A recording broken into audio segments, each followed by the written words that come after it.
Bonjour, bonsoir. Je tenais à faire cette petite vidéo pour remercier tous ceux qui ont contribué de façon financière, un soutien, une prière, quelle que soit la façon dont vous avez participé. Nous voulons vous dire merci au nom de Vincent, moi-même, ainsi que l'équipe qui a participé à la mission au Togo. Votre participation, votre contribution a été d'un grand soutien. Cela a permis à des âmes d'être sauvées, premièrement, à des gens d'être réconfortés. Il y a des personnes qui ont recommencé des formations, des cursus ont été payés. Et cela, c'est vraiment grâce à votre soutien. Nous vous disons merci. J'ai pris le temps également de me reposer afin de digérer tout ce qui s'est passé parce que c'était très long sur un plan spirituel, émotionnel et physique. Et donc, je devais me recharger spirituellement, physiquement et émotionnellement parce que c'était très dur et très lourd.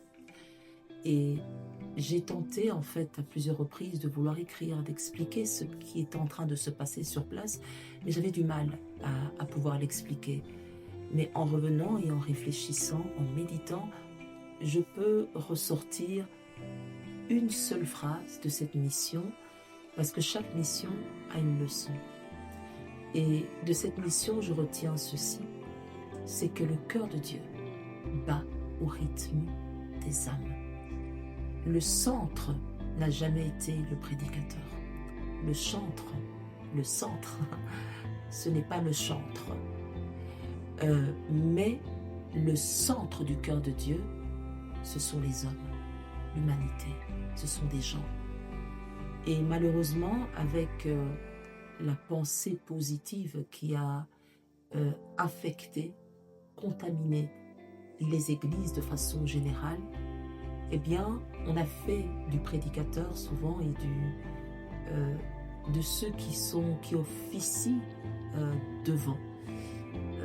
Prédicateur, chantre, on en a fait l'objet principal de nos cultes. Et on a fait un culte même souvent autour d'eux. Et on oublie en fait que le centre, ce sont les âmes. Et le danger, c'est que beaucoup de personnes ont voulu devenir chantres, prédicateurs, pour se faire une renommée. Et c'est un vrai danger en fait. Parce que lorsqu'on perce véritablement le cœur de Dieu, on comprend qu'il veut faire de nous des pécheurs d'hommes. Qu'il a tant aimé le monde. Et lorsqu'il dit à Pierre, il lui dit, Pierre, m'aimes-tu? Il dit, paie mes brebis. Donc on comprend que le cœur de Dieu, ce sont les hommes. Et c'est ce que je retiens de cette mission. Je vois des visages. Et je vois en fait que le champ véritablement est blanc. Que les champs sont prêts, la moisson est prête. Qu'il n'y a pas de compétition en fait en réalité à obtenir un micro, à obtenir une plateforme plus nombreuse que d'autres. Parce que le terrain, le champ est blanc. Et que c'est là qu'il faut aller. La nécessité est dans le champ. Les âmes sont sur le terrain. Et donc je t'encourage durant cette année 2026 à aller. On n'a pas besoin d'aller loin en fait, en réalité. À côté de nous, il y a la détresse. Les ténèbres couvrent la terre, l'ensemble de la terre. Et donc ce sont les âmes. Je vais donner juste ce point qui m'a marqué, c'est en prison. Pour vous dire combien les champs sont blancs. Quand on est parti à la prison de Tsévé à Lomé, les prisonniers se sont littéralement battus pour avoir des Bibles.